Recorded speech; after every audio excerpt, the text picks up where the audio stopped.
So, my lovelies, come and make a Poppy Pixie with me today. Just use a couple of basic supplies and we can get started. I've decided on a poppy this month because, well, it's November, it's Remembrance Day is coming, and I think we're pretty lucky that we get to celebrate Thanksgiving and Christmas and all the other things, and we have our freedoms. So I think it's really important that we spend a few minutes to remember our veterans. So this little pixie girl is here to remind us to be grateful for the veterans that gave their lives for us. All right, I'm starting with the yarn. It's about 6 inches long and it's a nice black sparkly yarn. And I'm separating it out into the 4 different strands. And I'm going to do that for the whole bunch of them. I don't even remember how many strands I had, but it doesn't matter. I just want a nice fluffy hairdo for her. So we'll cut it in half and then we'll put it on our little wire and we're going to feed the bead head. The bead head. It's a little polymer clay head that I make. And we'll get going with her arms and her body.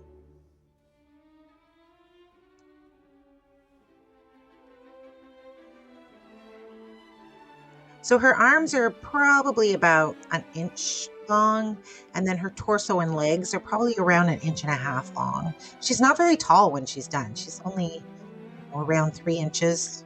She might be a bit bigger because her hair's so darn fluffy. We'll get started by wrapping her arms up with the flesh tone. So if you decide to go with a darker skin fairy or a different color skin fairy, just make sure that your flesh tone matches whatever your little face is. And really, it's a repetitive motion of just wrap all the way down to the tips of her fingers. We'll just add a little dab of glue. And oh my goodness, that hair just kept getting in the way. Jeepers. Just gonna wrap back to the other way.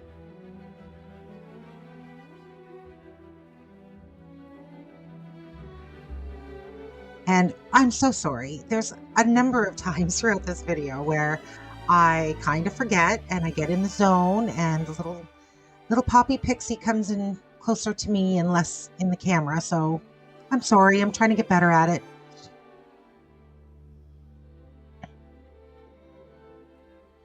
We're just going to snip off that little extra because, fairies don't have tails. Make sure she doesn't have a tail.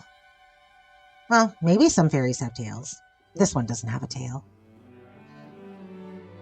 I'm just going to add a little bit of extra thread around her torso and up and over her shoulders just to give her more of a little body. And she's not just super skinny.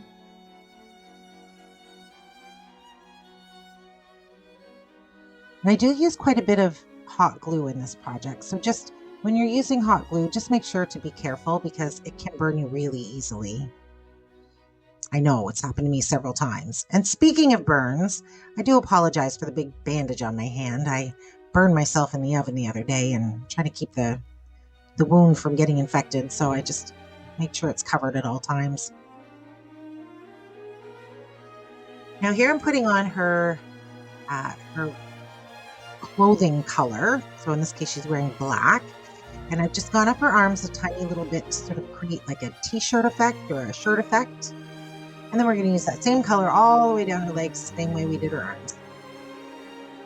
If you find that you can't quite get to the end of your wire, I have always found that the best way to cover up that tiny little bit that shows at the end is just a little dab of either paint or nail polish or glitter glue or just something that just covers up that tiny little bit at the end.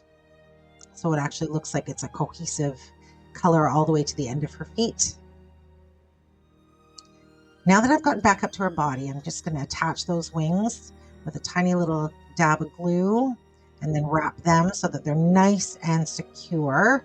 Nobody wants a fairy that loses her wings. Oh, that would be terrible.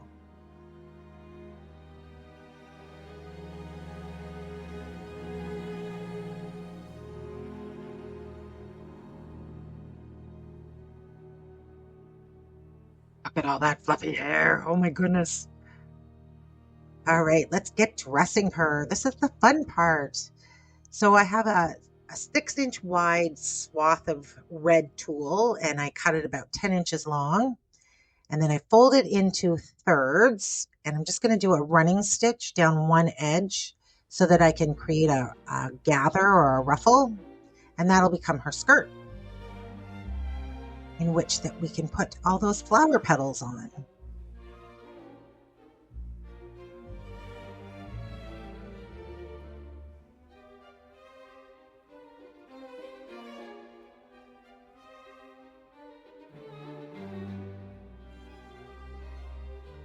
So I've decided that she's a Poppy Pixie, but I haven't decided on her name yet.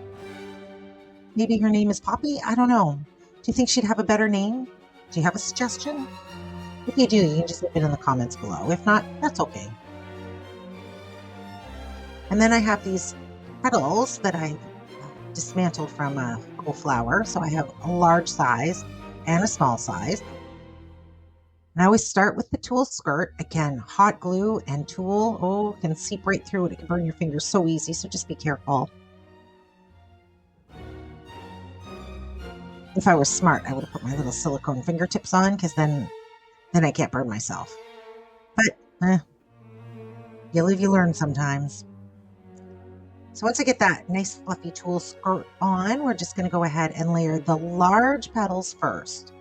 Just a little dab of glue, and I'm going to go all the way around the skirt, putting the glue up near her waist. And then once I'm done with the large ones, I'm going to go ahead and do all of the little ones. And that's going to leave it with a nice layered skirt effect. Now she kind of looks like a little poppy. And I'll just trim off a little bit of that extra tulle that we don't need. It's hanging a little bit too low.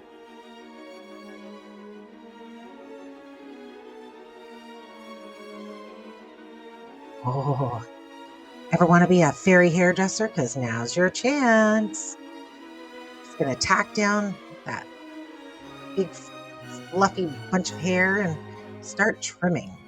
She needs a serious haircut. Holy moly. Just going to make sure I tack it down on both sides of her face too, so that it stays in place. And then we'll just get to clipping again until it looks the way you want it to look.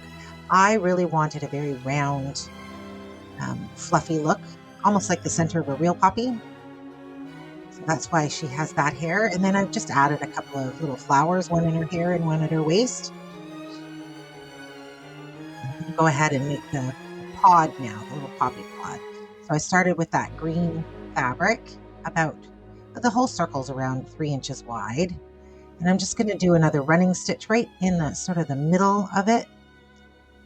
And then that little green, looks like a pumpkin, is actually the center of a flower from another fairy project that I did, where I took apart the petals. I keep all the parts of my flowers when I take them apart. And this is perfect for the inside of my little poppy pod. So here's the little poppy pod. We'll just sew that. I used the pinking shears to make a sort of ruffled edge on it. And I'm just going to encapsulate that little green nubbin, pumpkin, not sure exactly what it is, at the center of the other flower.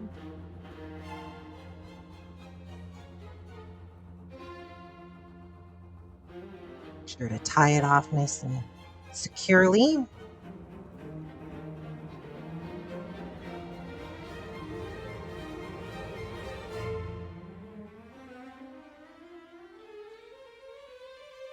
And I'm just going to use a sort of thicker wire and tack that in place.